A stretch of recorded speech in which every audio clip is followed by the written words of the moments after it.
Let's read the comic. Superhero and MK.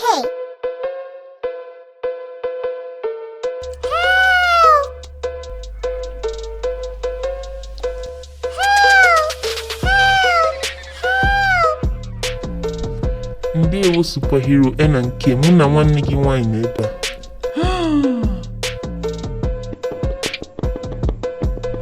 Aha, ị nwere ike ịzọpụta ya naanị ma ị were igodo 18 pụrụ iche iji mepe mkpọchi m mebere. Ma iji weta igodo ahụ, ọ dị mkpa ma ị mara okwu ihe omume 18 ya na etu ị nwere ike iji ya mee ihe niile kachasị mma superhero na nke. Simple action words in Igbo. Okwu ihe omume dị mfe n'asụsụ Igbo. Did you figure this out in Igbo? To crawl. Ibeh-Predro. The baby began to crawl across the floor. Nwatakịrị ahụ malitere ibe na-agagharị n'ala.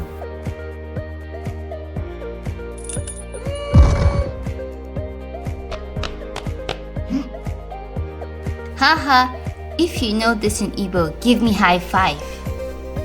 To run. Ịgba ọsọ. She likes to run in the park. Ọ na-amasị ya ịgba ọsọ n'ogige.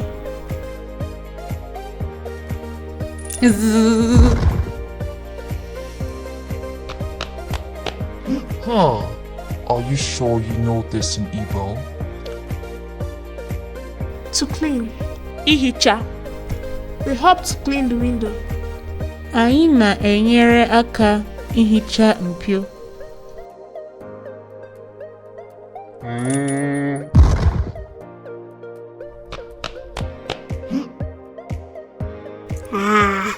Who would think you don't know this in Igbo? To dance. Ịgba egwu. They love to dance to the music. Ha hụrụ ịgba egwu na-akpọ n'anya.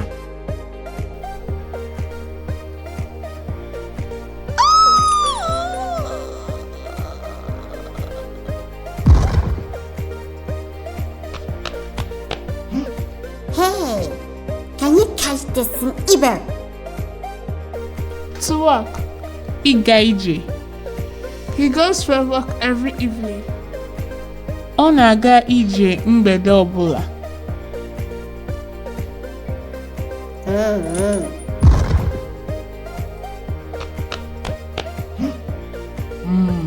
Have you seen this in Igbo? To cry. Ibe akwa. The baby started to cry when she was hungry.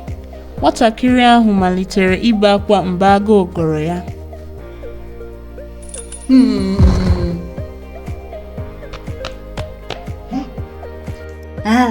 Sassy, you don't know this in Igbo. To fight. Ịlụ ọgụ. She needs to fight well to win this round. Ọ dị mkpa na ọ lụrụ ọgụ nke ọma iji merie agba nke.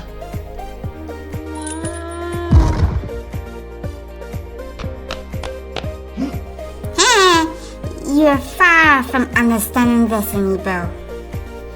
To laugh. Ịchị ọchị. I began to laugh at the funny joke. Amalitere m ịchị maka njakịrị ahụ ọchị.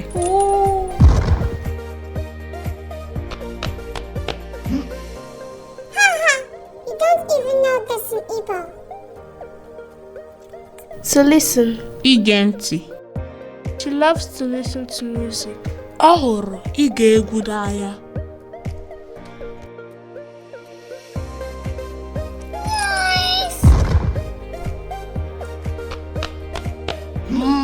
Let's see if you know this in Igbo.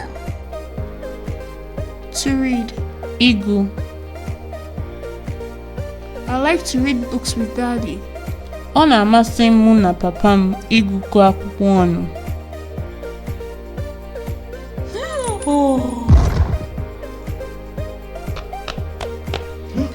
I'm amused that you don't know this in Igbo. To write. Ide. She loves to write letters to her friends. Ọ hụrụ idegara ndị enyi ya akwụkwọ ozi n'anya.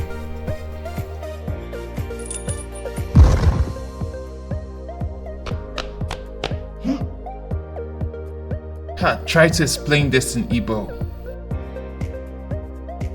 To think. Iche. She needs to think about the answer. Ọ dị mkpa ma o chere azịza ahụ eche.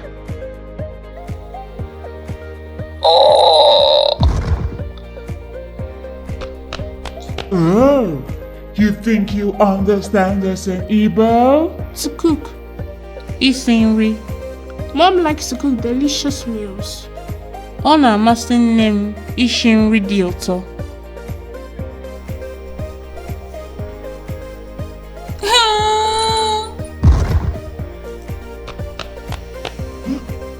Hey, what did you say about this in Igbo? To climb. Irigoro. He tried to climb the wall. Ọ nwara ịrị elu mgbidi ahụ.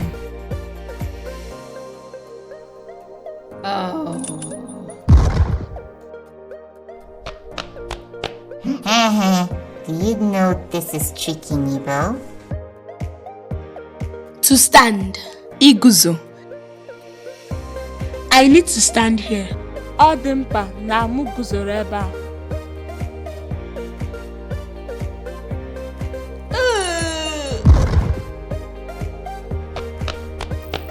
Hee-haw!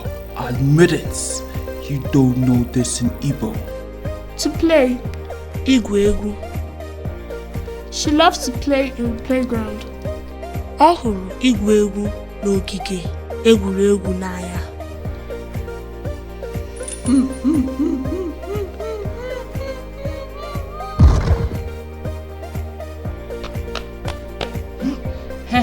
Let's find out if you can crack this In Igbo.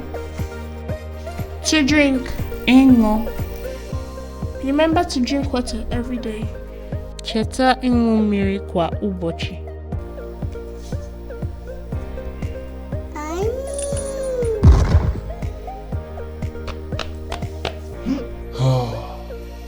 Read it and prove you understand Igbo. To eat. Iri. It is important to eat healthy food. Ọ dị mkpa iri nri dị mma n'ahụ.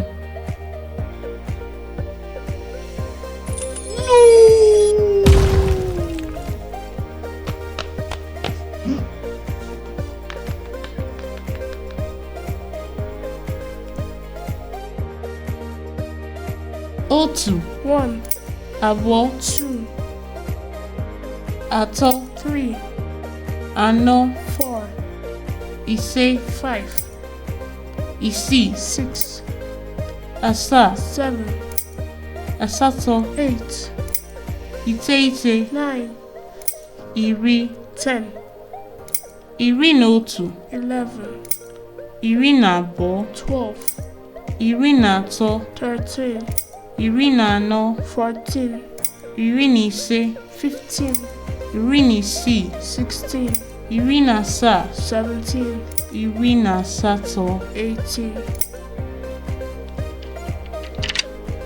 Yay!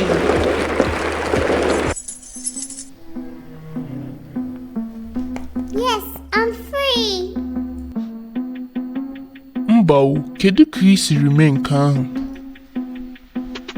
It's my turn.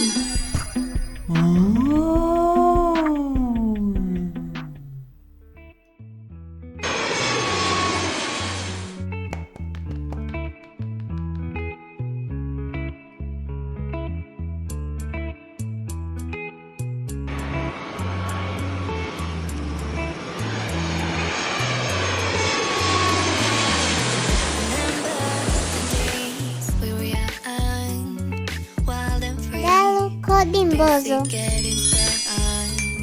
We used to dance the night away, hang out the whole next day.